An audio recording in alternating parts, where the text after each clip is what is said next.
Hi guys, welcome to ICC 10। So this is Adrika and in this video आज हम discuss करने वाले हैं तुम्हारा जो स्पेसिमेन पेपर है हिस्ट्री एंड सिविक्स का, यानी कि एचसीजी पेपर 1 जो है आज उसको हम डिस्कस करने वाले हैं विद उसके सॉल्यूशंस।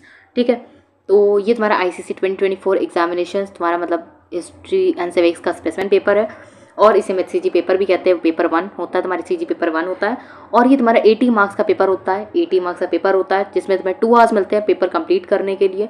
और इसमें क्या है, देखो तुम थोड़े से डिटेल्स वगैरह यहाँ पे लिखी हैं, एक बार पढ़ लेना। You will not be allowed to write during the first 15 minutes.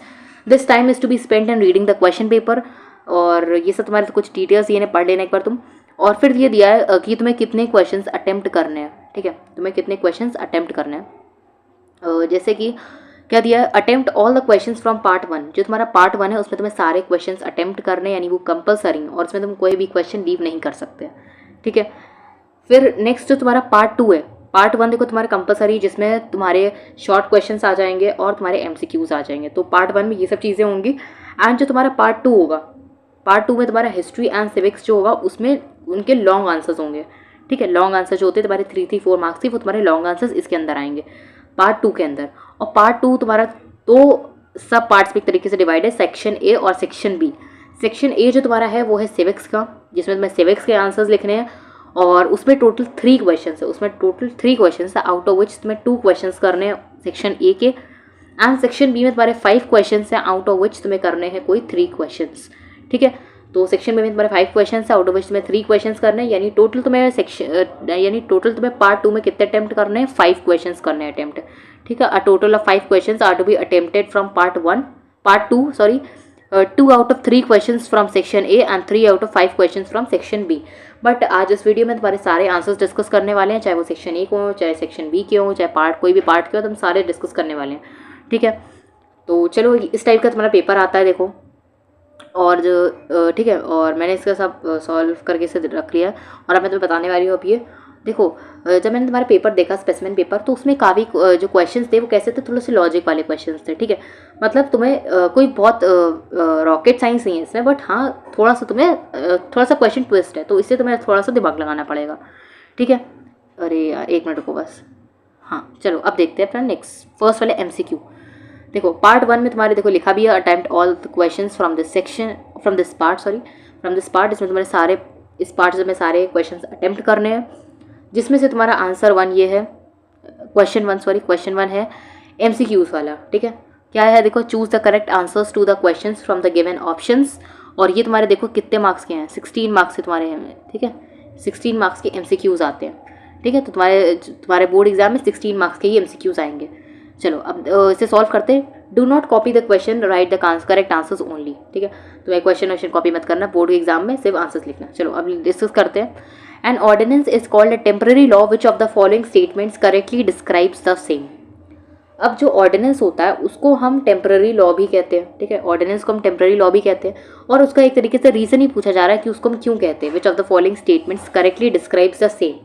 Only the cabinet can prepare an ordinance, इसलिए हम उसको कहते हैं। It is issued when the parliament is not functioning. या option C, if the parliament does not approve it within 6 weeks it become inoperative. या option D, only the president can promulgate an ordinance. तो हम इसे क्यों कहते हैं ये temporary law है, तो उसका रीज़न ये है कि अगर पार्लियामेंट इसको 6 वीक्स के अंदर अप्रूव नहीं करता है तो ये इनऑपरेटिव हो जाता है। ये इसका करेक्ट रीजन है। तो मतलब ऑप्शन नंबर सी में दिख रहा होगा, इसमें लिखा है the parliament does not approve it within 6 weeks it become inoperative. तो इसीलिए हम इसको क्या कहते हैं, टेम्पररी लॉ कहते हैं। ठीक है, चलो अब अपना नेक्स्ट एमसीक्यू देखते हैं। देखो नेक्स्ट एमसीक्यू क्या है, given below are details of few Indian citizens. अब ये कुछ फ्यू इंडियन सिटीजन्स दिए, यानी कि कैंडिडेट्स दिए हैं WXYZ, और उनकी एज दी है और उनकी कुछ डिटेल्स दी हैं। ठीक है, और क्या तुमसे क्वेश्चन पूछ रहे हैं, select the person who fulfils the eligibility criteria to become a member of Rajya Sabha the upper house of the Indian parliament. तो ये एमसीक्यू तब तुम कर पाओगे जब तुमने क्वालिफिकेशंस पढ़ी हो, qualifications to become a member of Rajya Sabha. ये जब ये पैरा तुमने पढ़ा होगा अपनी हिस्ट्री की बुक से, तब तुम इसे इजीली आंसर कर पाओगे। ठीक है, तुम्हें देखो सारी जितने भी ये ब्लॉक में जितने भी डिटेल्स है इनको पढ़ना और फिर तुम इन्हें आंसर करना है। ठीक है, देखो कैंडिडेट W पहले देखते, एक एक करके कैंडिडेट की देखते कौन कौन एलिजिबल है कौन कौन नहीं। ठीक है, पहले कैंडिडेट W देखते। देखो अगर हम पहले एज क्राइटेरिया देखें तो मेंबर बनने के लिए राज्यसभा का मिनिमम एज एटलीस्ट 30 ईयर्स का होना चाहिए। ठीक है, कितना ईयर्स का होना चाहिए, 30 ईयर्स एज होनी चाहिए। तो पहले देखो जो 30 ईयर्स से कम है वो तो पहले ही एलिजिबल नहीं है, ठीक है, पहले ही एलिजिबल नहीं है। कौन सा, देखो एक्स, देखो एक्स इसमें देखो 25 ईयर्स एज है, 25 ईयर्स एज मतलब एक्स तो नहीं होगा इसका ऑप्शन, ठीक है, क्योंकि ये एज क्राइटेरिया ही नहीं है इसका सही, ठीक है। चलो अब देखते हैं और जितने भी 30 हैं, 30 से ऊपर है, उन सब का क्या डिटेल्स वगैरह इसमें दिया है। तो कैंडिडेट डब्ल्यू है जिसकी एज 35 दी है, यानी कि एज वाइज तो ये एलिजिबल है, ठीक है, एज क्राइटेरिया तो इसका एलिजिबल है। तो डिटेल्स क्या दी है इसकी, रिसेंटली डिक्लेयर्ड बैंकरप्ट, मतलब जो अपनी डेब्ट्स पूरी ना दे पाए, ठीक है, पूरी ना कर पाए, ठीक है, मतलब डेब्ट्स में है तो जो डेब्ट्स में है वो तो नहीं बन सकता एक मेंबर राज्यसभा का, ठीक है। ये तुम्हारी उसमें लिखा है, क्वालिफिकेशंस में लिखा है ये चीज़, तो ऑप्शन नंबर डब्ल्यू भी तुम्हारा रॉन्ग है, ठीक है, ऑप्शन नंबर डब्ल्यू भी रॉन्ग है तुम्हारा। और ऑप्शन नंबर, अब देखते हैं candidate number Y, candidate Y देखो ये देखो 30 ईयर्स का है, हाँ मतलब एज वाइज तो ये एलिजिबल है। और डिटेल क्या दी है, belongs to a socially and educationally backward class.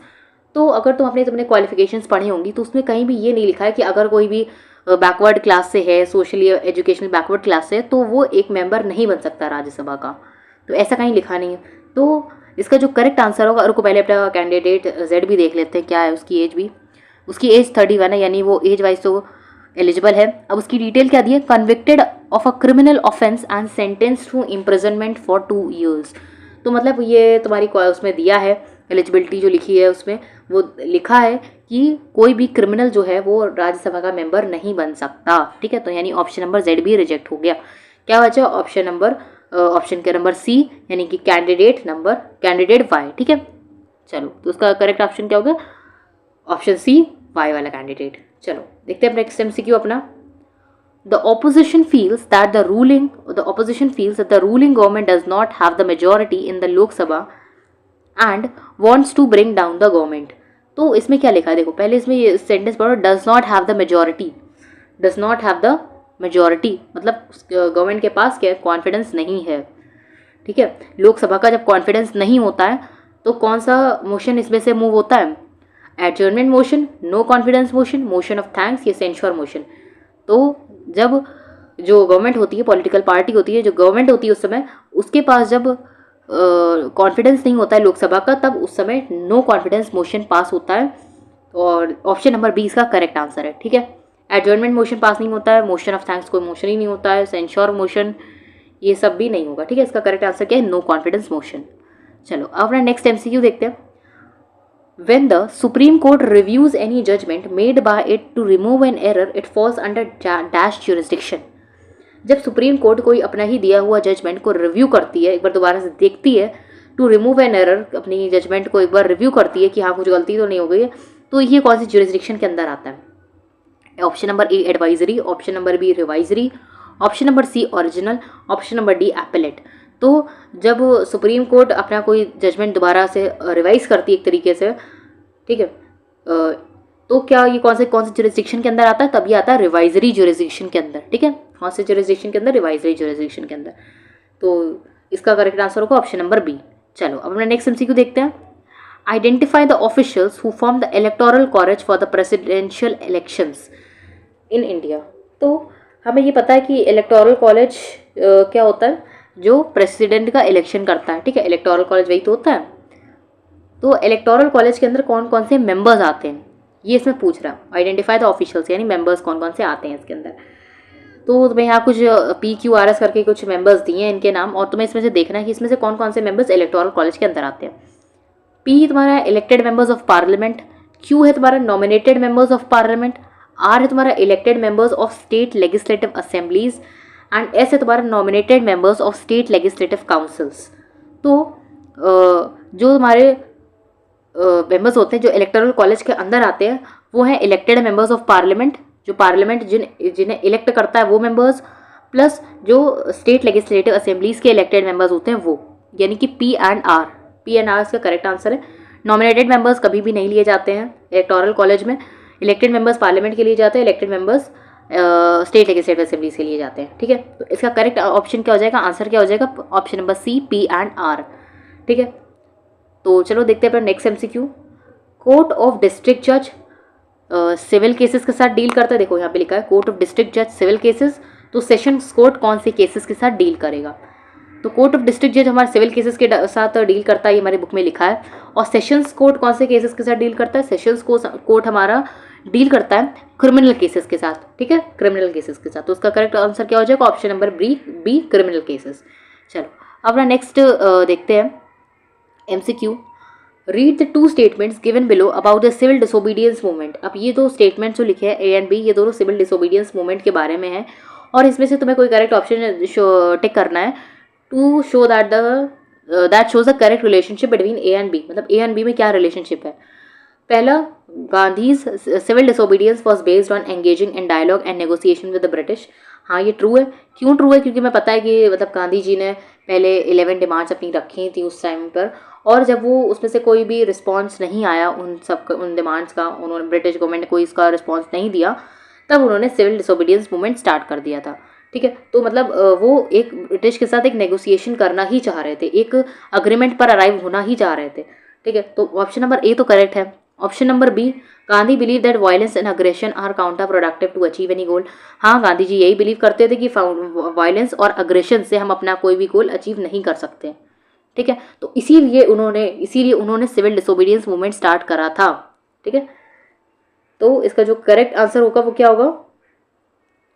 इसका आंसर होगा B is the reason for A, ठीक है, B is the reason for A. चलो अपना नेक्स्ट MCQ देखते हैं।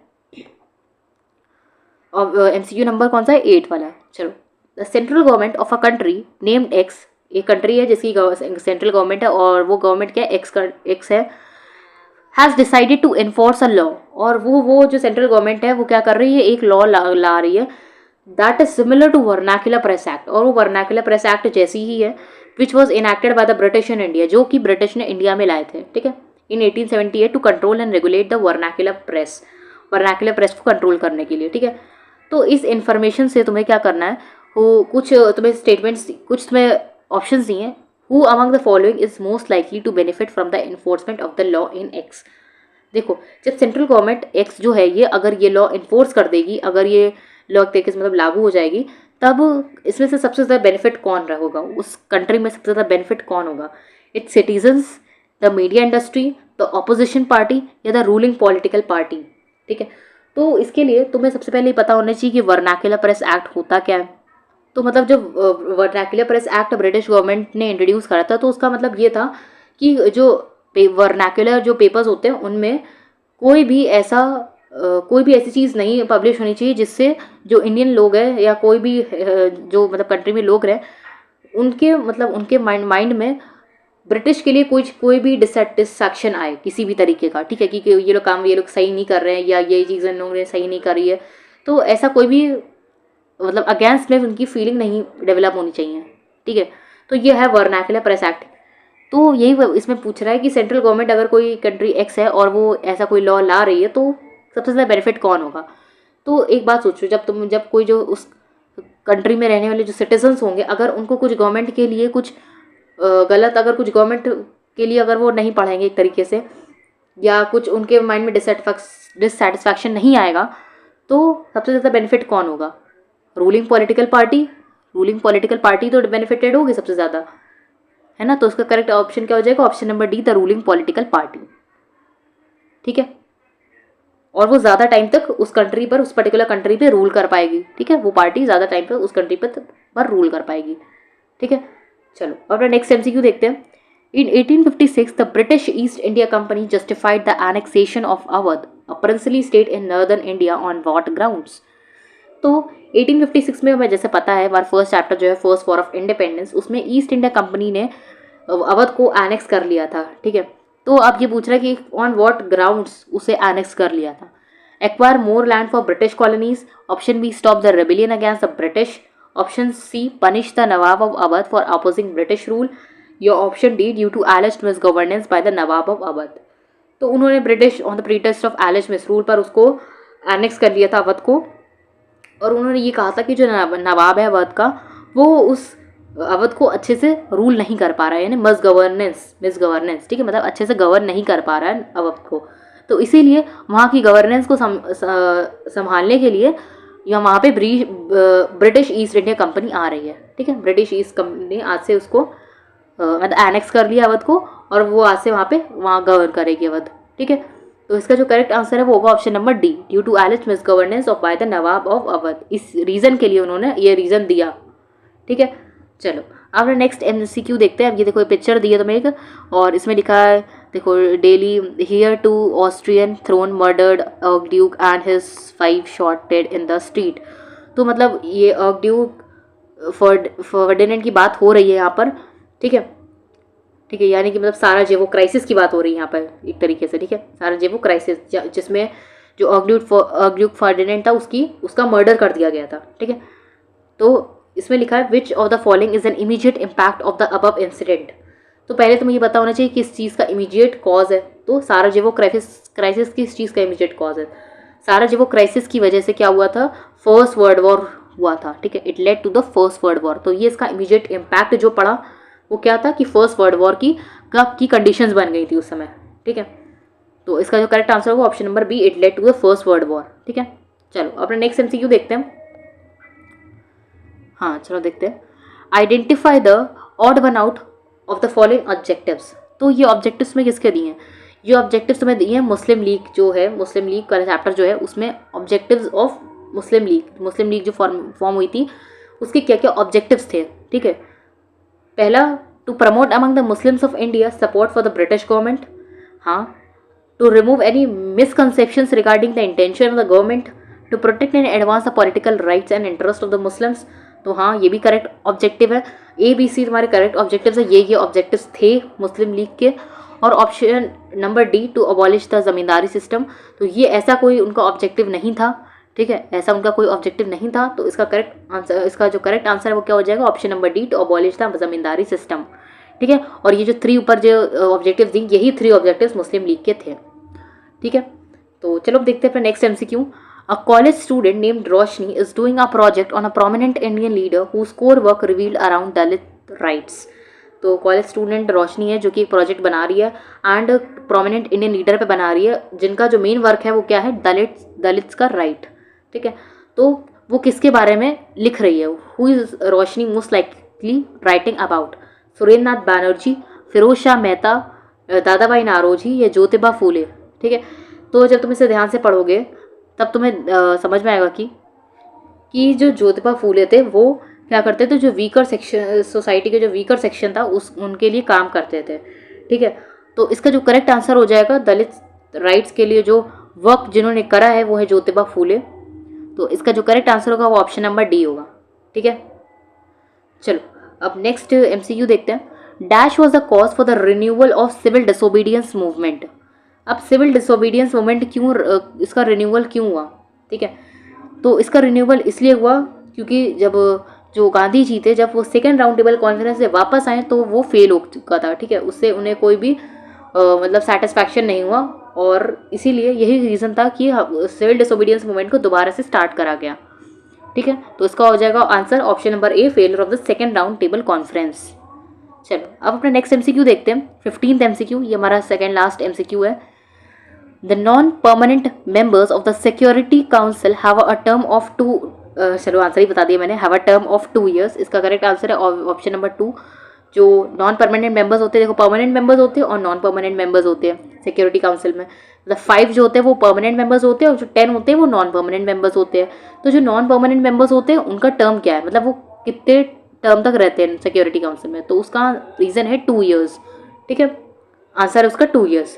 चलो अपना नेक्स्ट MCQ देखते हैं। नहीं सेकंड लास्ट नहीं है, सॉरी 16 होते हैं ना। हाँ, अभी तो बचे हैं 2 MCQ बचे हैं, ये है second last. Which of the following policies of a dictator ruling over country X is most aligned with the ideologies of Mussolini during his time in power. तो जब मसोलिनी रूल कर रहा था तो इसमें से कौन सा कोई एक डिक्टेटर है जिसकी आइडियोलॉजी मसोलिनी से के सिमिलर ही है? ठीक है, मतलब इसमें से कौन सी ऐसी आइडियोलॉजी है जो मसोलिनी की तरह है उस डिक्टेटर की? ठीक है, कोई भी डिक्टेटर है। ठीक है, तो चलो देखो क्या है आइडियोलॉजी, बस तो उसमें तो मसोलिनी की आइडियोलॉजी अगर तुम्हें याद है तो तुम निकाल लोगे इसमें से किसकी है क्या होगी, आंसर क्या होगा? Prioritizing military expansion, promoting environmental sustainability, option number C creating a health care program for all citizens equally, option D offering financial aid to support the education of students from poor backgrounds. तो जो मसोलिनी था ये सब तो कुछ नहीं उसने करा था। मसोलिनी की आइडियोलॉजी क्या थी प्रायोरिटाइजिंग मिलिट्री एक्सपेंशन, वो क्या करता था, अपनी मिलिट्री को एक्सपैंड कर रहा था, क्योंकि वो तो यही कहता था कि सबसे जो इम्पॉर्टेंट चीज़ है मतलब वो वॉर है, ठीक है, वॉर है, ठीक है, war as an instrument for furthering national interest. तो इसलिए उसने तो इसीलिए मतलब वॉर किस, जब मिलिट्री अच्छी होगी तभी तो वॉर कर पाएगा वो, तो इसीलिए प्रायोरिटाइजिंग मिलिट्री एक्सपेंशन, तो ये इसका करेक्ट आंसर है, ठीक है। चलो अपने नेक्स्ट एमसीक्यू देखते हैं। Which of the following scenarios describes a non alignment policy, इसमें से नॉन अलाइनमेंट पॉलिसी नाम दिया है, इसमें से कौन सा सिनेरियो है जो डिस्क्राइब कर रहा है नाम को। A country forms military alliance only with United states, तो नॉन अलाइनमेंट पॉलिसी ये कहती थी कि वो किसी के नॉन मतलब कोई कंट्री है वो अगर नाम को एक्सेप्ट कर रही है तो मतलब वो किसी भी पावर ब्लॉक के साथ अलाइन नहीं करेगी, और लेकिन ऐसा नहीं कि वो मतलब कुछ बोल मतलब एक तरीके से वो एक्टिव रहेगी, और सब चीज़ें जो कंट्री में और सब चीज़ें हो रही हैं उन सबके साथ वो एक्टिव रहेगी, एक्टिवली पार्टिसिपेट करेगी, जितने भी वर्ल्ड अफेयर्स हैं सब में पार्टिसिपेट भी करेगी, ठीक है, पर किसी के अंडर में नहीं आएगी, ठीक है, मतलब अलाइन नहीं होगी किसी के साथ भी, ठीक है। तो ये नॉन अलाइनमेंट पॉलिसी है। तो अब इसमें से क्या कौन सा सिनेरियो है। A country forms a military alliance only with United states, तो ये ऐसा तो कुछ है ही नहीं इसमें, ठीक है, कोई अलायंस ही नहीं है किसी भी टाइप का। A country maintains relations with both fractions during the cold war and does not take sides, तो ऐसा भी कोई भी दोनों फ्रैक्शन के साथ अलाइन कर ले, मतलब जो मेन उस टाइम दो पावर ब्लॉक्स आई थी सेकेंड वर्ल्ड वॉर के साथ उनके साथ, तो ऐसा भी कोई नॉन अलाइनमेंट पॉलिसी में नहीं लिखा है। Option number C, a country is a part of religious movement advocating non violence, हाँ तो ये चीज़ ऑब्जेक्टिव है, नॉन अलाइनमेंट पॉलिसी का ये ऑब्जेक्टिव रहा है कि वो नॉन अलायंस को प्रमोट करेगी, ठीक है, वायलेंस नहीं होगा और नॉन वायलेंस प्रमोट करेगी नॉन अलाइनमेंट पॉलिसी, ठीक है, ताकि वॉर्स ना हो। तो इसलिए इसका करेक्ट आंसर क्या हो जाएगा, अ country is a part of religious movement advocating non violence. A country aligns with Soviet union and receives military add, तो ऐसा भी कुछ नहीं, किसी के साथ कोई अलाइनमेंट नहीं होता है इसमें, तो नॉन अलाइनमेंट पॉलिसी ये थी, ठीक है, ये सिनेरियो था उस समय। चलो अब अपना नेक्स्ट देखते हैं। अब ये हमारा क्वेश्चन नंबर 2 स्टार्ट हो गया, यानी कि हमारे शॉर्ट क्वेश्चन स्टार्ट हो गए, ठीक है, अभी हमारे शॉर्ट क्वेश्चन स्टार्ट हो गए। और देखो इसके आंसर्स मैंने ऑलरेडी थोड़ा सा बुक से तुम्हारे क्लिक कर लिए थे, ताकि तुम्हें मैं दिखा सकूँ यहाँ पे क्या इसका आंसर है, और तुम अपना बुक से भी देख सको, कुछ मतलब उसमें अलग से नहीं है कुछ भी, वही सब रीजंस, वही सब एडवांटेजेस, वही डिसएडवांटेजेस, वही ऑब्जेक्टिव, वही कॉजेज, तो इसे तुम अपने बुक से भी देख सकते हो, ठीक है। मैंने यहाँ पे तुम्हें आंसर दिखाने के लिए अपने इसे फ़ोटो खींच ली इससे। तो चलो देखते हैं, तुम्हारा जो फर्स्ट वाला है यहाँ पे फर्स्ट होना चाहिए था, हाँ चलो, क्या है, स्टेट एनी टू एडवांटेजेस, एक मिनट, हाँ चलो, क्या है, state any two advantages of लोक अदालत that can be deduce from the news headline, तो ये तुम्हें न्यूज़ हेडलाइन दी है, Mysuru Lok Adalat settles 53-year-old civil case involving Kannada poet skin, this case went on for a total of 53 years in various courts and involve 10 advocates and 40 witnesses, source news18.com published on March 14, 2022।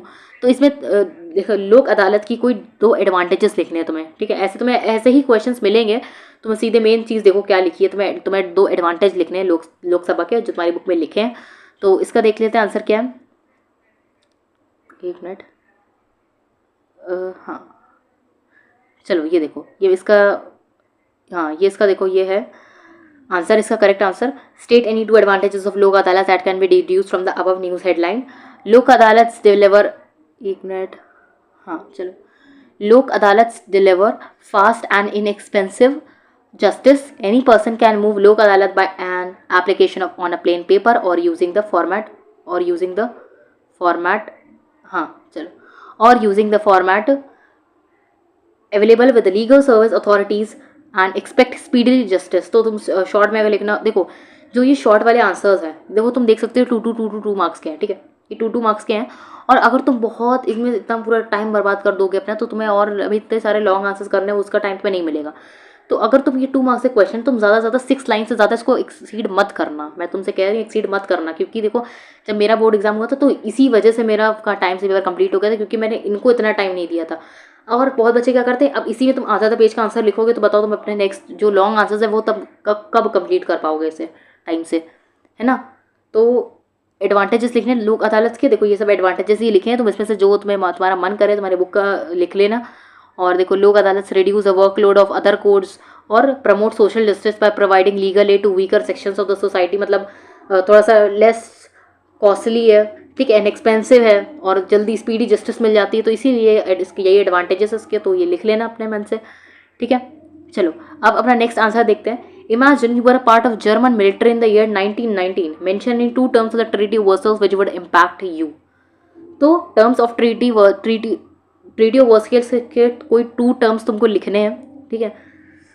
क्या क्या treaty of वर्सल्स में था उस time, ठीक है, मतलब जो Germany पे था ना मेन, तो ट्रीटी ऑफ वर्सल्स जो जर्मनी के लिए ही लिखा गया था एक तरीके से, ठीक है।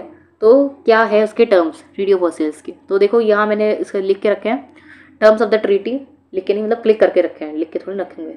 चलो, the treaty declared German guilty of aggression.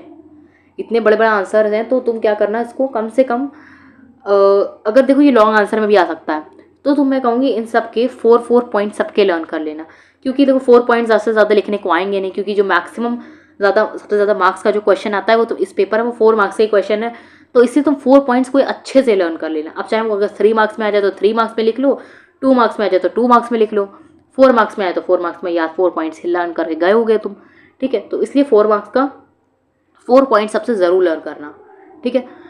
क्या हाँ, तो तुम्हें लिखने टर्म्स ऑफ ट्रीटी ऑफ वर्सल्स लिखने, तो इसमें से कोई भी तुम जो अपने मन के पॉइंट्स लिख लेना। जर्मनी वॉज रिक्वायर्ड टू पे for the loss and damages suffered by the allies during the war. The amount of reparations was fixed at $33 billion. Germany had to cede her merchant ships to the Allies as compensation and had to supply huge quantities of coal to France, Italy and Belgium for 10 years. The area of Rhine Valley was to be demilitarized and the German territory west of Rhine was to be occupied by the Allied troops for 15 years. तो ये कोई भी तुम अपने लिख लेना, ठीक है। चलो अब देखते हैं next question. Mention any 2 contributions of Subhash Chandra Bose. कोई भी 2, अच्छा एक चीज़ इस बार मैं तुम्हें बताऊं कि इस बार जैसे जो एक जो बात बताऊंगी अभी, चलो पहले देखते हैं। Mentions any 2 contributions of Subhash Chandra Bose, तो सुभाष चंद्र बोस की तुम्हें 2 कॉन्ट्रीब्यूशंस लिखने कोई भी, तो देखो इधर मैंने लिख के ये क्लिक करके रखी हैं, इसे तुम देख लेना। He led the freedom struggle outside India as the supreme commander of the INA. He set up the provisional government of free India in Singapore. He declared war on Britain and USA and acquired its first stretch of territory in India when Japan handed over Andaman and Nicobar Islands. तो ये तुम contributions लिख लेना, सुभाष चंद्र बोस या नेताजी कोई भी, ठीक है, उन्हीं का नाम है। तो ये तुम्हारा हो गया आंसर नंबर 3। अब देखते हैं तुम्हारा नेक्स्ट आंसर जो है, give 2 reasons for the acceptance of Mountbatten plan by the Congress. तो माउंट बेटन प्लान कांग्रेस ने क्यों एक्सेप्ट करा उस टाइम पर, उसका रीज़न लिखना है तुम्हें, ठीक है। तो ये देखो उसके रीज़न होगा, इसमें मैंने 2 ही रीजंस लिखे, तुम्हारी बुक में और भी रीजंस लिखे, 2 उसमें रीजंस पूछे गए, तो मैंने 2 रीजंस की फोटो क्लिक कर ली। तुम इसे और रीजंस भी इसके बुक में तुम्हारे लिखे उन्हें देख सकते हो, और करना ही है तुम्हें 4, अगर 4 लिखे तो 4 ही लिखे शायद से, तो 4 तुम करना, क्योंकि वो 4 मार्क्स वाले क्वेश्चन में भी आ सकता है, ठीक है। तो क्या the large scale communal riots that engulfed the whole country convinced all that the only solution to the communal problem lay in the partition of India, ठीक है। The League had joined the interim government to obstruct and not to cooperate. Experience of working with the League had convinced the Congress that it would not have a joint administration with the League. फिर next जो तुम्हारा answer है वो है, mention any 2 methods of assertive nationalist. तुम्हें assertive nationalist के कोई 2 method use करने हैं, कोई 2 मेथड यूज़ थोड़ी ना करने, 2 मेथड बताने हैं, ठीक है। चलो देखते हैं क्या वो 2 मेथड है, ताकि उसमें यहाँ पे मैंने इतने ही करे, तुम और अपने पढ़ लेना, उसमें सारे मेथड जो दिए हैं वो देख लेना, 4 मेथड्स को लर्न कर लेना। पहला मेथड है swadeshi. Swadeshi means producing necessary items in one's own country and using them for one's use without being dependent on imported goods. The swadeshi idea was popularised by occasional bonfires of foreign cloth, salt and sugar, boycott. Swadeshi and boycott are 2 sides of the same coin. तो ये सब तुम्हें जो लिखना उसमें से अपने points खुद ही सिलेक्ट कर लेना कि कौन से तुम्हें ईजी लग रहा है, कौन से तुम लर्न कर पा रहे हो, तो वो कोई 4 पॉइंट्स तुम, जितने भी लॉन्ग टाइप के क्वेश्चंस हैं तो इन सब के तुम कम से कम 4 पॉइंट्स ज़रूर निकाल लेना, ठीक है। चलो देखते हैं अपना नेक्स्ट अब क्या है क्वेश्चन। हाँ 1 मिनट, हाँ अब ये क्या है तुम्हारा ऑप्शन नहीं, ये क्या है तुम्हारा answer number 6, question number 6। Mention any 2 objectives of the league of Nations. तो लीग ऑफ नेशंस के कोई 2 ऑब्जेक्टिव बताने तुम्हें, मैं तुम्हें दिखा देती हूँ अभी। हाँ तो ये हैं तुम्हारे objectives of league of Nations, यहाँ मैंने सारे ही लिख दिए हैं शायद से, हाँ सारे ही हैं। तुम इसमें से कोई भी अपने जो तुम लर्न कर पाओ, कोई भी 4 रियल लर्न कर लेना, All the states of the world were prohibited from entering into any secret treaties and alliances. The member states were not supposed to maintain huge armies, warships, destructive armaments. All states were to respect each other's independence. All states were to refer their mutual disputes, if any, to the League of Nations for a peaceful settlement. ठीक है, चलो अब देखते हैं next वाला answer क्या है, next वाला क्वेश्चन क्या है, मतलब 7th वाला. Name the 2 alliances formed in Europe before the beginning of the first world war. मतलब फर्स्ट वर्ल्ड वॉर होने से पहले कोई यूरोप में 2 अलायंसेस फॉर्म हो गई थी, तो वो कौन सी अलायंसेस फॉर्म हो गई थी ये बतानी है तुम्हें. तो जो 2 अलायंसेस फॉर्म हो गई थी वो एक थी ट्रिपल अलायंस और एक थी ट्रिपल एंटेंटिव. ठीक है, इसको लिख लेते हैं. एक मिनट हाँ चलो. ट्रिपल अलायंस और ट्रिपल एंटेंटिव.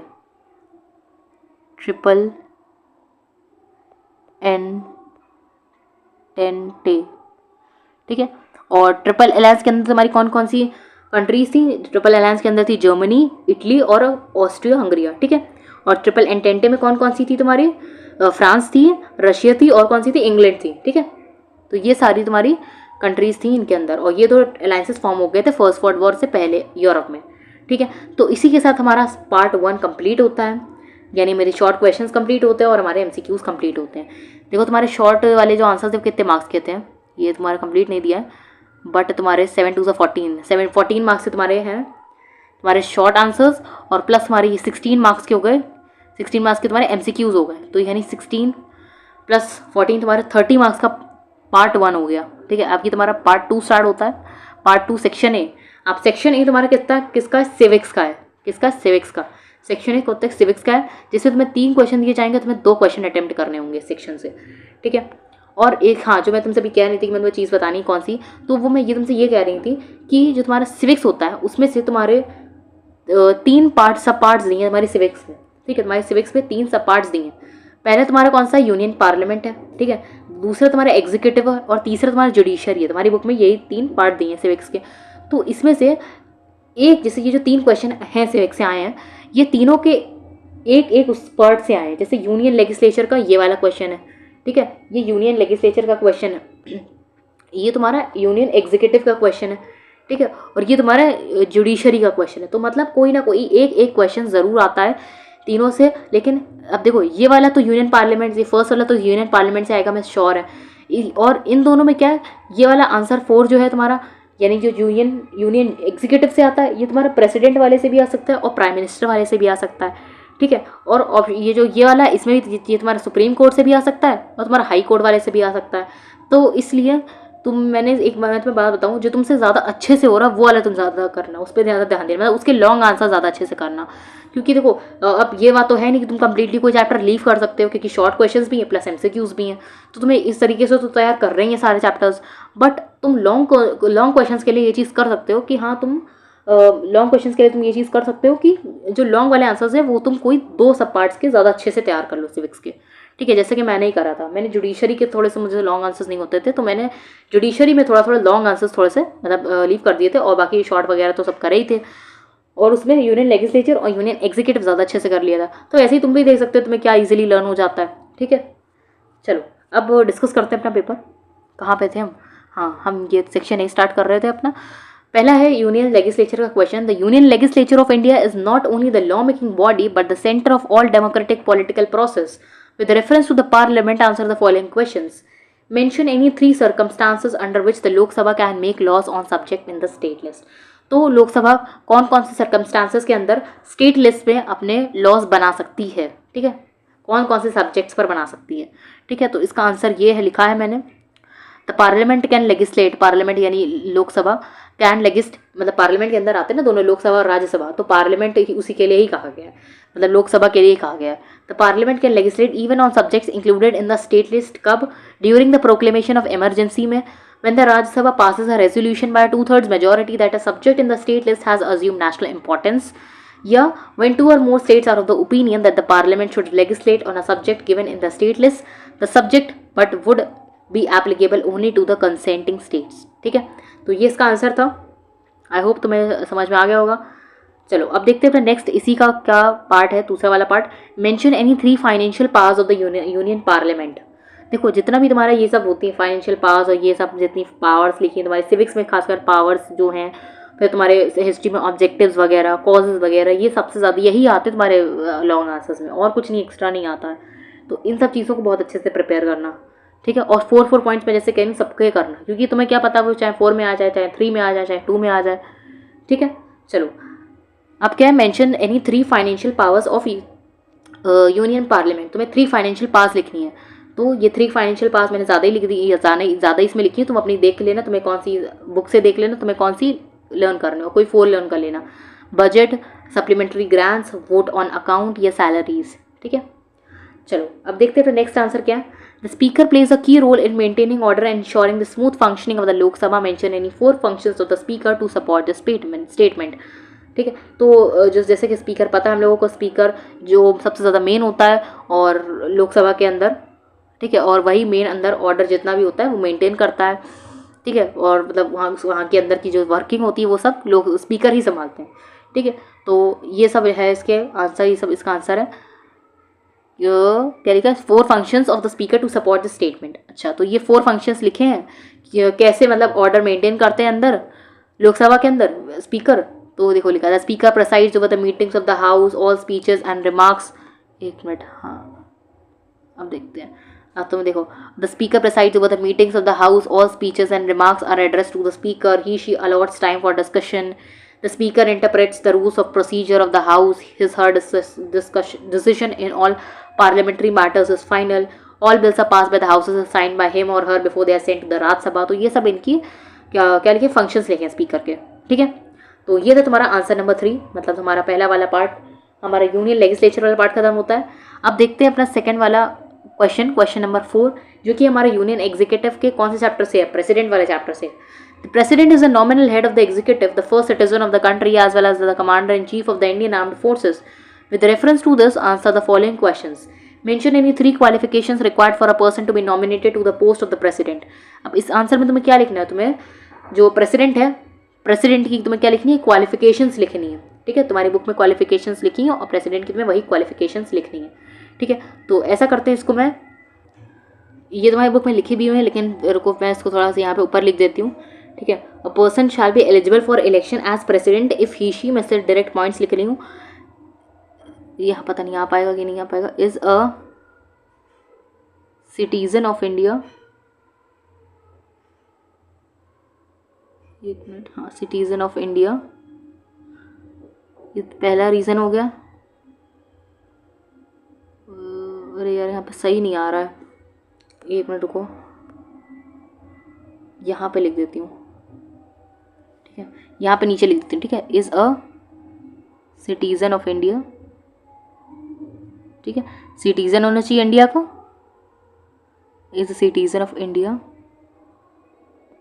और क्या होना चाहिए, 35 एज कम से कम हो जानी चाहिए, has completed the age of 35 years, has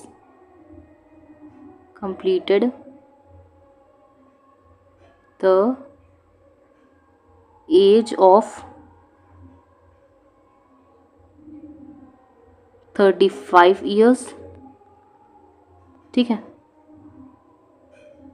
और एक और होता है जो है जो क्वालिफाई होना चाहिए लोकसभा के मेंबर के लिए, ठीक है, लोकसभा का मेंबर के लिए वो क्वालिफाई होना चाहिए, qualified for the election for a member, मतलब is qualified for the election as a member of Lok Sabha, ठीक है। रुको एक मिनट, मैं इसको इरेज कर देती हूँ, फिर यहीं पे लिख देती हूँ, ठीक है, तुम समझ जाना, यहाँ पे ही लिख देती हूँ उसे, ठीक है। चलो, qualified for the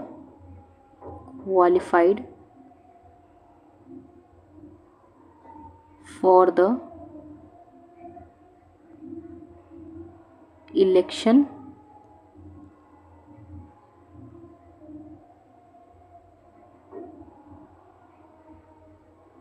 as a member of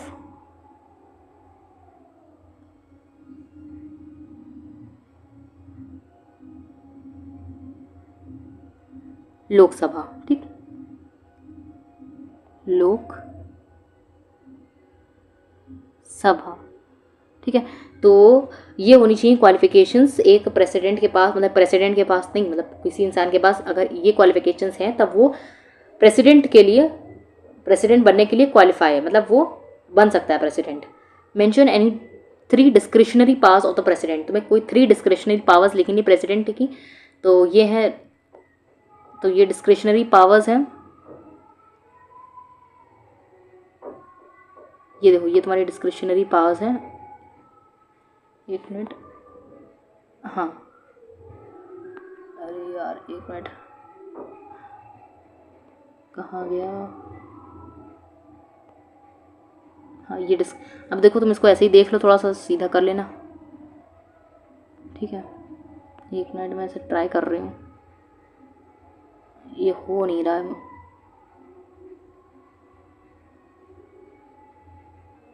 तो ये देखो तुम्हारी डिस्क्रिप्शनरी पावर्स हैं।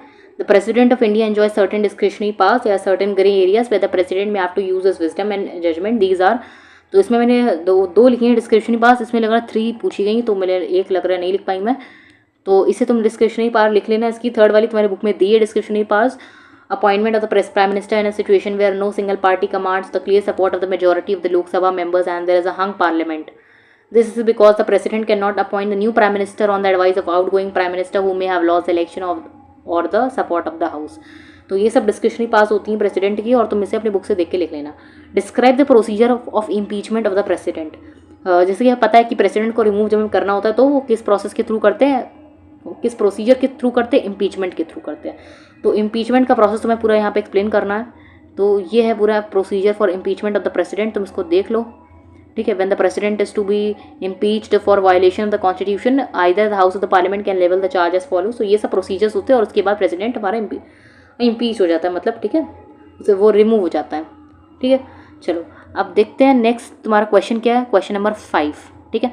The supreme court of India is the supreme judicial authority, मतलब ये तुम्हारा जुडिशरी से, and the highest court of the republic of India. It is the final court of appeal for all the civil and criminal cases with reference to the supreme court. Answer the following questions. मतलब ये question तुम्हारा किससे, supreme court से. पहला question तुम्हारा जो है वो है हु अपॉइंट्स द जजेस ऑफ द सुप्रीम कोर्ट. तो जो सुप्रीम कोर्ट के जजेस होते हैं उन्हें प्रेसिडेंट अपॉइंट करते हैं, ठीक है, प्रेसिडेंट, ठीक है. देखो प्रेसिडेंट, ठीक है. और तुम ये एक चीज़ बता दूँ मैं, क्वेश्चन देखो ये तुम्हारे जितने क्वेश्चन होते हैं ये सब तुम्हारे 10 मार्क्स से होते हैं, 3, 3, 6 और ये +4, ठीक. 10 मार्क्स से सारे क्वेश्चन होते हैं और तुम्हें 5 करने होता है टोटल, तो 50 हो गए टोटल का 50. और पहले तुम्हारे वो जो तुम्हारा पार्ट 1 था वो 30 मार्क्स का था, तुम्हारा 80 मार्क्स का पेपर हो जाता है ऐसे, ठीक है. चलो अब इसका ही दूसरा पार्ट है mention any 2 qualifications required for a person to be appointed as a जज ऑफ द सुप्रीम कोर्ट. तो तुम्हें सुप्रीम कोर्ट की वो लिखनी है, क्या लिखनी है, ये डिस्क्रिशनरी पावर्स ही हैं, सॉरी, हाँ. तुम्हें क्या लिखनी है, क्वालिफिकेशंस लिखनी है सुप्रीम कोर्ट की, ठीक है. सुप्रीम एज अ जज ऑफ द, जो जज ऑफ द सुप्रीम कोर्ट जो होता है उसकी तुम्हें क्या लिखनी है, क्वालिफिकेशंस लिखनी है, ठीक है. तो एक मिनट को मैं ऐसे दिखा रही हूँ तुम्हें, एक मिनट, हाँ ठीक है,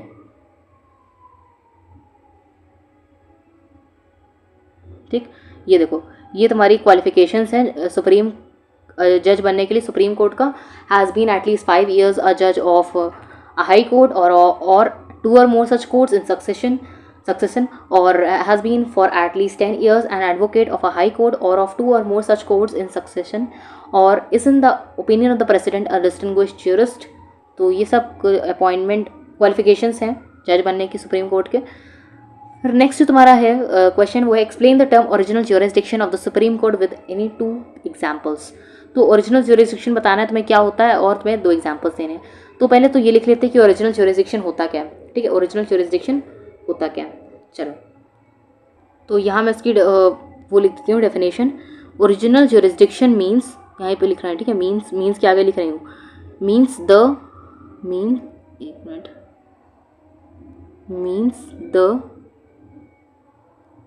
power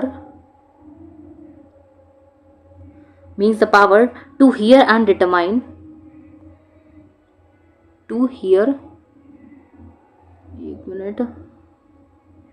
एक मिनट, हाँ,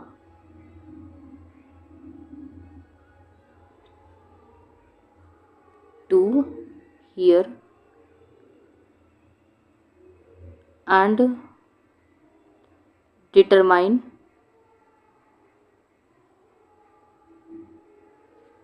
disputes in first instance. Disputes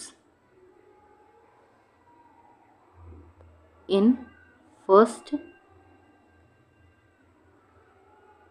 अब तुम इसे लिख लेना अपने तरीके से, ठीक है, बुक में भी लिखा ही है वैसे, ठीक है, ये देखो, ठीक है। तो ये तुम्हारी ओरिजिनल ज्यूरिसडिक्शन की का मतलब होता है और ये इसकी डेफिनेशन है। और तुम्हें 2 एग्जांपल्स भी देने, मतलब ऐसे कौन से केसेस होते हैं जिन्हें, ऐसे कौन से केसेस होते हैं जिन्हें जो सुप्रीम कोर्ट होता है वो एक ही फर्स्ट इंस्टेंस में सुन सकता है, ठीक है, हियर कर सकता है। तो देखो ये मैंने एग्जांपल्स इसके भी निकाल लिए थे, ये हैं, देखो एग्जांपल्स लिखे हैं, ठीक है। क्या है, कौन से केसेस सुन सकता है पहली बार में, प्रोटेक्शन ऑफ फंडामेंटल राइट्स, ये transfer of cases from lower courts, interpretation by the of the constitution, तो ये सब इसके एग्जांपल्स हो गए। चलो ठीक है, अब इसका नेक्स्ट देखते हैं, name the 4 writs issued by the supreme court. तो फिर अभी इसे इरेज कर देती हूँ मैं, तभी लिखवाऊंगी इसे, ठीक है, इस सबको इरेज कर देते हैं एक बार, ठीक है। चलो तो कौन से कोई 4 रिट्स लिखे हैं तो मैं लिख लेते हैं हम लोग। पहला कौन सा है, हेबियस कॉर्पस, हेबियस कॉर्पस, और कौन सा है, मैंडमस,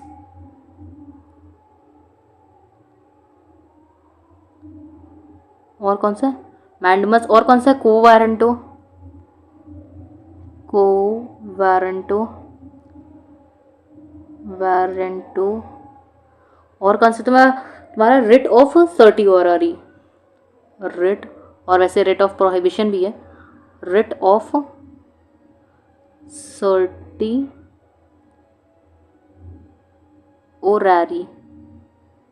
ठीक है।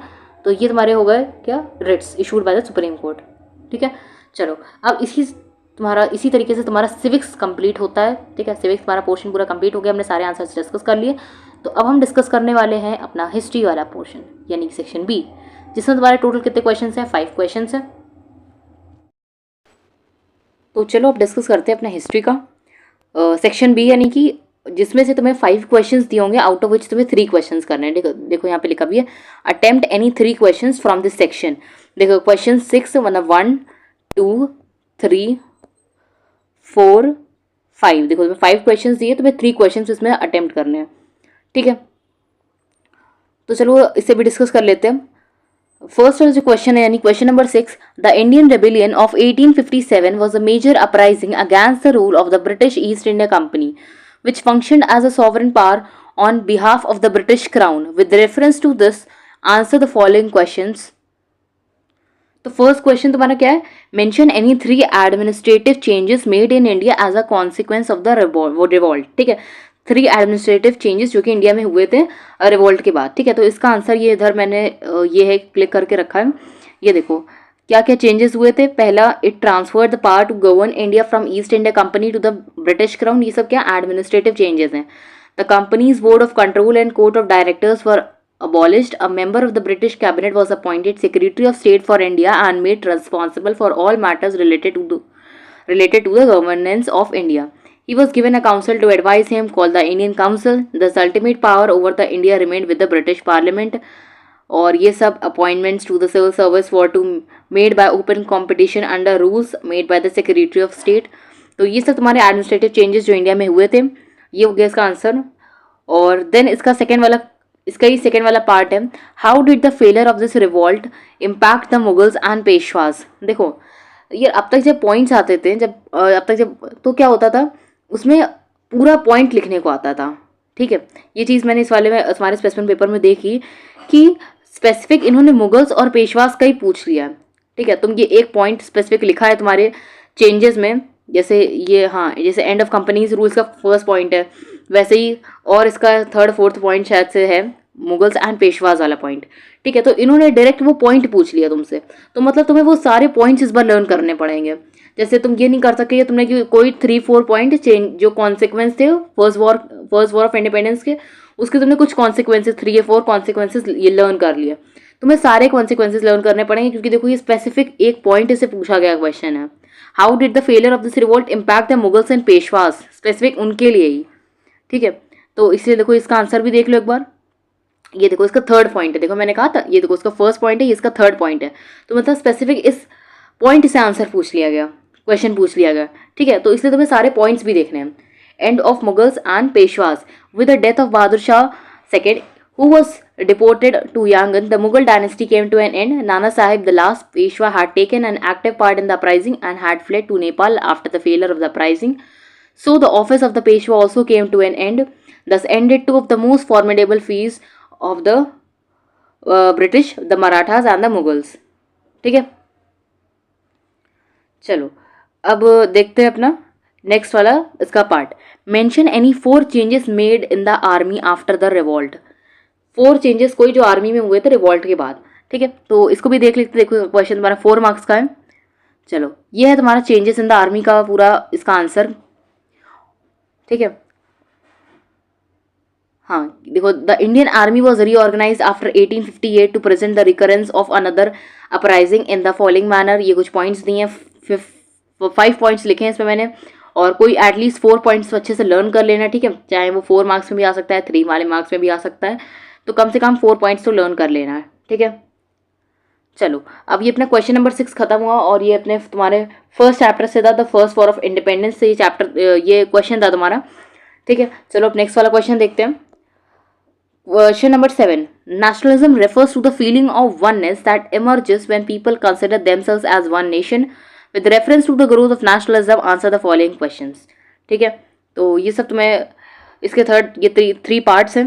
पहला वाला है name the founder of Indian national Congress, जो INC के फाउंडर है उनका तुम्हें नेम लिखना है। तो कौन है, इसे मैं यहीं पे लिखे दे रही हूँ। फाउंडर का नाम A.O. ह्यूम, ठीक है, A.O. ह्यूम है। और तुम इनके बारे में डिटेल लिख सकते हो कि are retired British member of the Indian civil service. छोटी सी लाइन एक्स्ट्रा ऐड कर देना इसमें, ठीक है, यहाँ पे स्पेस नहीं है। Retired British member of Indian civil service. Mention any 2 of its objectives, तुम्हें 2 ऑब्जेक्टिव्स लिखे हैं इंडियन नेशनल कांग्रेस के। रुको ये भी मैं तुम्हें दिखा रही हूँ अभी। ये देखो AIIMS of the Indian national Congress, AIIMS बोलो या ऑब्जेक्टिव्स बोलो, एक ही चीज़ है। तो ये यहाँ पे 4 पॉइंट्स लिखे हैं in his presidential address at the first session of the Indian national Congress. देखो ये जो प्रेसिडेंट्स हैं दोनों तुम्हारे फर्स्ट सेशन और सेकंड सेशन दोनों के प्रेसिडेंट्स अच्छे से याद कर लेना, ठीक है।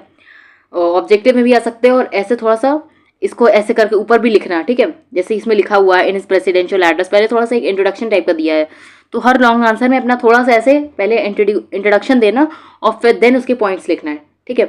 तो वो ज़्यादा अच्छे तरीके से लिखा होगा। W.C. Banerjee declared the following as the aims of the Indian National Congress: to promote friendly relations between the nationalist political workers from different parts of the country, to develop and consolidate the feelings of national unity, irrespective of caste, religion or province, to formulate the popular demands and present them before the government। तो ये सब क्या है, objectives हैं। चलो अब next question देखते हैं हम। How did the press contribute to the growth of nationalism. इसमें रोल ऑफ प्रेस का जो तुम्हारा पैराग्राफ है हमारी बुक में, नेशनल वाले चैप्टर में, ग्रोथ ऑफ नेशनलिज्म वाले चैप्टर में, जो एक रोल ऑफ द प्रेस का एक पूरा ब्लॉक है, तो उस वाले पैराग्राफ से एक क्वेश्चन है, और ये कितने मार्क्स का, 3 मार्क्स का क्वेश्चन है, ठीक है। तो चलो इसका आंसर देख लेते हैं। देखो ये है, 1 मिनट को, ये नहीं है, 1 मिनट, तो लग रहा है इसका मैंने फ़ोटो नहीं खींच पाया, मैं भूल गई होंगी, तो कोई बात नहीं, मैं तुम्हें बता देती हूँ कहाँ पे लिखा है। 1 मिनट रुको, तुम्हारी बुक मैं देखूँ ज़रा, 1 मिनट कहाँ पे लिखा है ये।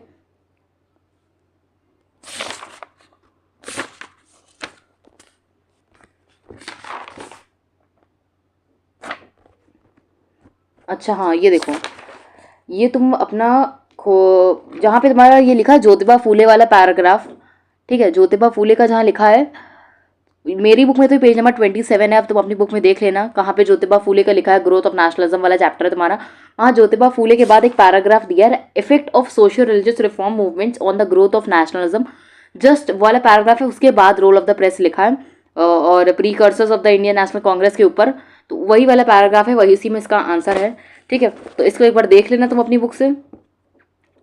ठीक है, तो आई होप तुम्हें समझ में आएगा। ये एक बार देख लेना तुम अपनी बुक में, ये वाला मैं इसका फोटो खींचना भूल गई, कोई बात नहीं, तुम देख लेना इसको, ठीक है।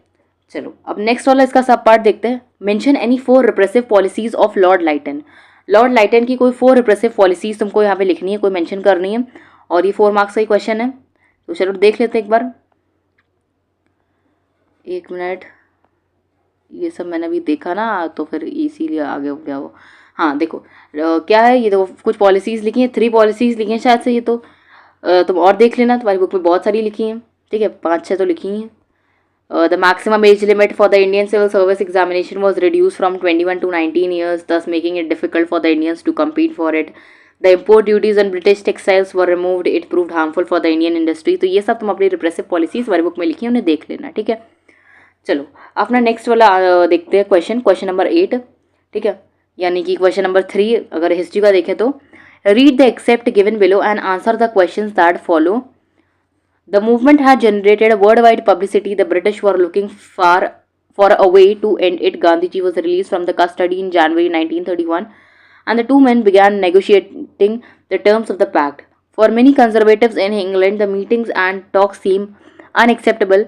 They thought it was inappropriate for the Viceroy, who was the representative of the British monarch, to receive their arch enemy.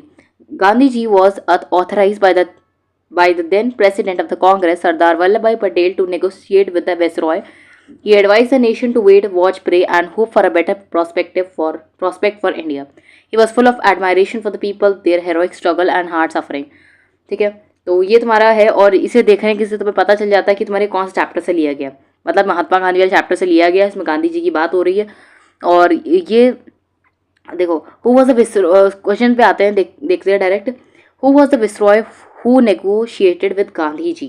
तो तुम्हारी बुक में एक ये बात लिखी हुई है, गांधी इरविन पैक्ट के अंदर कि कौन लॉर्ड इरविन जो था, उन्होंने क्या करा था, गांधी जी के साथ नेगोशिएशन करा था। तो इसका आंसर हो जाएगा, हु वाज द विसरॉय का आंसर क्या हो जाएगा, लॉर्ड इरविन। लॉर्ड इरविन, ठीक है। Name any 2 causes of the movement being discussed above. इसके 2 कॉजेज लिखने तुमको, यानी कि यहाँ पे कौन से सिविल डिसोबीडियंस मूवमेंट की बात हो रही है, ठीक है, सिविल डिसोबीडियंस मूवमेंट की बात हो रही है, और इसके 2 कॉजेज लिखने हैं तुम्हें। तो रुको देखते हैं हम लोग कहाँ है लिखे हैं, ये देखो लिखे हैं इसके causes of the.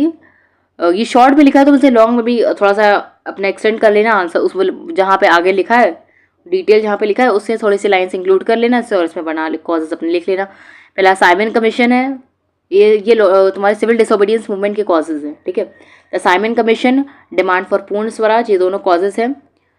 Movement being discussed above, यहाँ पे कौन सा मूवमेंट की बात हो रही है, सिविल डिसोबीडियंस मूवमेंट की बात हो रही है, ठीक है, क्योंकि उसके बाद ही वो वाला इरविन वाला पैक्ट उसी तभी साइन हुआ था, ठीक है। चलो अब देखते हैं फिर next question, mention any 3 impacts of this movement. अब तुम्हें इसके 3 इम्पैक्ट लिखने हैं सिविल डिसोबीडियंस मूवमेंट के, ठीक है। चलो वो भी लिख लेते हैं। ये देखो ये कुछ इम्पैक्ट हैं जो it made people understand the significance of the principles of non-violence. People could resist violence with the tolerance and courage. The movement also popularized new methods of propaganda, Prabhat Feris, in which hundreds of men and women went around singing patriotic songs in the early morning, became popular in towns and villages. Handwritten patrikas or news sheets were issued in large numbers. Even the children were organized into Vanar Sena, and the girls had their own separate Manjari Sena or the cat army. तो ये सब तमाम जो तुम्हें लगे 3 marks का है ना, 1 मिनट, हाँ, तो ये 3 मार्क्स का है, तो 3 मार्क्स के हिसाब से देख लेना, और लर्न लेकिन 4 करना देखा, ठीक है, सारे सबके लर्न 4 करना ताकि तुम्हें कोई प्रॉब्लम ना है अगर वो 4 मार्क्स वाले क्वेश्चन में भी आ जाता है तो, ठीक है। चलो अब इसका नेक्स्ट पार्ट देखते हैं। As a consequence of this meeting a pact was signed. Mention any 4 conditions that Congress and the British government agree to according to this pact. तो पैक्ट तुम्हें पता है कौन सा, ठीक है, गांधी इरविन पैक्ट की बात हो रही है यहाँ पर, बट तुम्हें ये पैक्ट का नेम नहीं मेंशन कर रहा है, तुम्हें कोई ऐसी 4 कंडीशंस लिखनी है जो कांग्रेस और ब्रिटिश गवर्नमेंट ने अग्री करा था, ठीक है, उसकी कंडीशंस लिखनी एक तरीके से, ठीक। तो चलो देख लेते हैं। ये देखो ये इसकी कंडीशंस है, कोई 4 इसकी कोई 4 लर्न कर लेना और इसकी भी 3 तीनों ही लर्न कर लेना, ठीक है। The government agree to withdraw all ordinances and and prosecutions, release all political prisoners except those guilty of violence, ये गवर्नमेंट ने ये सब अग्री करा था एंड ये सब कांग्रेस ने अग्री करा था। To suspend the civil disobedience movement act, to participate in the second session of the round table conference. तो ये सब तुम लिख लेना, ठीक है। चलो अब नेक्स्ट वाला क्वेश्चन देखते हैं, क्वेश्चन नंबर 9।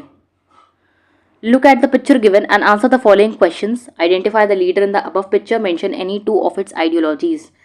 तो ये जो तुम्हारी फोटो बनी है यहाँ पे, ये किसकी बनी है? अडोल्फ हिटलर की बनी है, अडोल्फ हिटलर की, ठीक है, जिसकी वजह से नाजी डिक्टेटरशिप आई थी जर्मनी में, ठीक है, जर्मनी में जिसकी वजह से नाजी डिक्टेटरशिप आई थी, ये नाजिज्म आया था। और इसकी कोई 2 आइडियोलॉजीज तुम्हें बतानी है, ठीक है। तो आइडियोलॉजीज देख लेते हैं, नाजिज्म की आइडियोलॉजीज देख लोगे तो वही आइडियोलॉजीज इनकी है, ठीक है। चलो ये है नाजिज्म और फैसिज्म दोनों की ही है ये, ठीक है। तो कॉमन है, to have faith in totalitarian rule, to despise democratic political systems, to hold that the state is supreme and it could suppress the fundamental rights and freedoms of individuals, to uphold one party and one leader। तो इसमें से तुम कोई 4 learn कर लेना, ठीक है, अच्छे से लर्न कर लेना 4। चलो अब देखते हैं नेक्स्ट वाला। नहीं अभी इसका और है, अरे अभी तो फर्स्ट ही पार्ट है इसका। Second part, mention any 3 causes for his rise to power. 3 causes लिखने हैं। हिज राइज टू पावर मतलब नाजी डिक्टेटरशिप के, नाजिज्म के तुम्हें 3 कॉजेज लिखने हैं, ठीक है। 1 मिनट। नाजिज्म, ठीक है, नाजिज्म इन्हीं की वजह से आया था, इसीलिए कोई 3 कॉजेज लिखने हैं तुम्हें नाजिज्म के, ठीक। तो चलो देख लेते हैं क्या है। ये देखो ये सब कॉजेज हैं। Growing fear of communism, economic crisis, resurgence of militant nationalism, anti semitic propaganda, या वो एक और रह गया तुम्हें ह्यूमिलिएटिंग ट्रीटी ऑफ वर्सेल्स, ठीक है। तो ये सारे तुम कॉजेज लिख सकते हो और इनको एलैबोरेट करके 3 पॉइंट्स के हिसाब से लिख लेना, ठीक है। चलो अब नेक्स्ट देखते हैं, what was the immediate cause of the second world war. Mention any 3 reasons given by this leader to justify his action. Immediate cause क्या है? पहली बात तो सेकेंड वर्ल्ड वॉर का। देखो फर्स्ट वर्ल्ड वॉर का अगर हम बात करें, फर्स्ट वर्ल्ड का इमीडिएट कॉज क्या है? Sarajevo crisis. और अगर सेकेंड वर्ल्ड वॉर की बात करें तो उसका इमीडिएट कॉज क्या है? हिटलर्स इन्वेजन ऑफ पोलैंड, ठीक है। हिटलर्स, एक मिनट में से यहाँ लिख देती हूँ, हिटलर्स इन्वेजन ऑफ पोलैंड, ठीक है। और 3 रीजंस लिखे हैं कि ये वो जस्टिफाई क्यों करा उसे, ठीक है, उसका जस्टिफिकेशन क्यों किया हिटलर ने पोलैंड में, मतलब इन्वेड करने का उसने क्या जस्टिफिकेशन दिया। तो उसका आंसर भी देख लेते हैं। ये देखो, Hitler invaded Poland in September for the following reasons. क्यों इन्वेड करा? By the Treaty of Versailles, Germany was divided into 2 parts in order to give a land route to Poland up to the sea, and the port of Danzig was also given to Poland. Germany wanted to regain her lost territories. तो इन सब causes, ये जो causes लिखे तुम्हारे book में, तो इनको एक बार देख लेना। और इन सब रीजंस की वजह से हिटलर ने इन्वेड करा पोलैंड, ठीक है। चलो अब नेक्स्ट अपना क्वेश्चन देखते हैं, यानी क्वेश्चन नंबर 10, ठीक है, यानी कि हिस्ट्री का question number 4। The United Nations organization aims to maintain international peace with reference to its organs and agencies. Answer the following. What is the composition of international? What is the ये हमारा last वाला है, हाँ ये 5th वाला last वाला अपना question है। What is the composition of International Court of Justice? तुम्हें कंपोजिशन बताना है इंटरनेशनल कोर्ट ऑफ जस्टिस का। तो चलो देख लेते हैं। ये देखो कंपोजिशन तुम्हारा, the court is compose of 15 जजेस elected to 9-year terms of office by the United Nations General Assembly and Security Council sitting independently of each other. It may not include more than 1 judge from any nationality. Elections are held every 3 years from 1/3 of the seats, and retiring judges may be re-elected.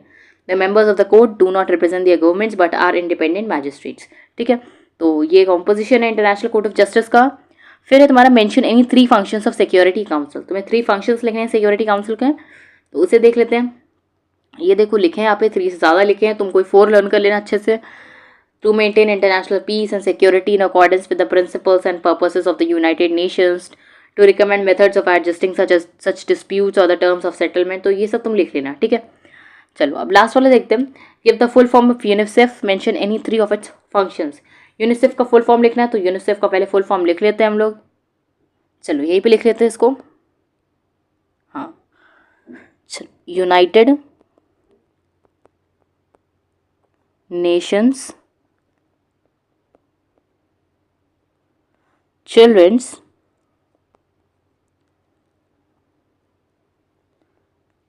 Emergency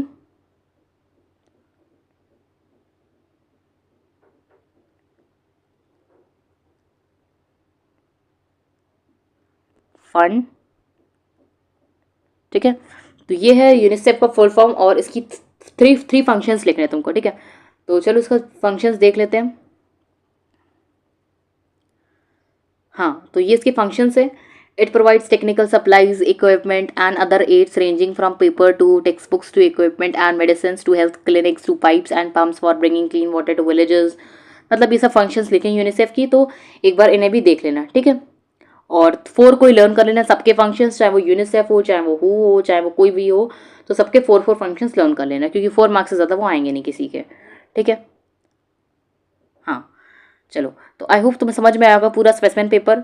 और देखो मैं तुम्हें सही बात बताऊँ, तो जब मेरा था, मतलब जब मैंने क्लास 10th दिया था पिछले साल, तब कम से कम 3-4 क्वेश्चन ऐसे थे कि जो मेरे स्पेसिमेन पेपर से डायरेक्ट क्वेश्चन आए थे। ठीक है, तो इसलिए स्पेसिमेन पेपर का हर एक क्वेश्चन भी लर्न करना। ठीक है, तुम्हें ऐसा लगे कि ये तो स्पेसिमेन में आ चुका है तो ये बोर्ड्स में नहीं आएगा, ऐसा कुछ नहीं है। मेरा देखो ये वाले क्वेश्चन होते हैं, ये वाले, ये देखो हु अपॉइंट द जजेस ऑफ द सुप्रीम कोर्ट, ये जुडिशरी का मतलब ऑलमोस्ट पूरा सेम आ गया था। तो चाहे तुम देख सकते हो पिछली 2023 बैच का, तुम एक बार स्पेसिमेन पेपर और दोनों मैच करके भी देख सकते हो, मतलब 3-4 क्वेश्चन सेम थे। ठीक है, यानी कि 10 मार्क्स लगभग कहीं सेम आया था हमारा। तो इसीलिए मैं तुमसे कह रही हूँ कि स्पेसिमेन पेपर भी अच्छे से प्रिपेयर करना। ठीक है, कोई तुम्हें नहीं पता कौन सा क्वेश्चन आ सकता है दोबारा। ठीक है, तो ये था तुम्हारा स्पेसिमेन पेपर। आई होप तुम्हें समझ में आया होगा। अगर कोई डाउट है तो तुम पूछ सकते हो मुझसे कमेंट सेक्शन में। ठीक है, और भी सब्जेक्ट्स की मैं डाल दूंगी स्पेसिमेन पेपर का सोल्यूशन, तो उसको भी देख लेना। और ज़रूर से तैयार करना अपना स्पेसिमेन पेपर, इसका एनालिसिस करना, कौन से कैसे कितने मार्क्स का पेपर आता है, क्या क्या क्या कैसे कौन से क्वेश्चंस आते हैं। ठीक है, किस टाइप के क्वेश्चन आते हैं, तो उसी टाइप से अपना सिलेबस प्रिपेयर करना। और आई होप तुम्हें समझ में आया होगा। तब तक के लिए बाय, मिलते हैं अपने नेक्स्ट वीडियो में। और अगर हमने चैनल को सब्सक्राइब नहीं करा तो चैनल को सब्सक्राइब कर देना, लाइक कर देना, आने से शेयर करना। ठीक है, बाय।